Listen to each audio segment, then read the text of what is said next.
Welcome to WebStarPlus. In this video, I will show you how to save individual pages from a PDF.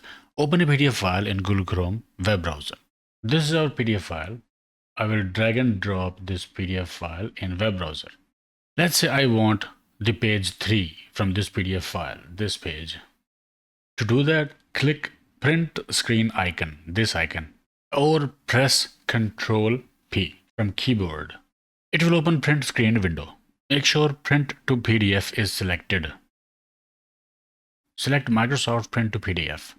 From Pages, select Custom. Enter page number. I will enter 3. You can see page 3 preview in the left side as well. And then click Print button. Type the PDF name, page 3. Click Save button. And here's our page 3 from that PDF file. This is only page 3. Okay, I hope it helped. Like, share, subscribe, and I will see you in the next one.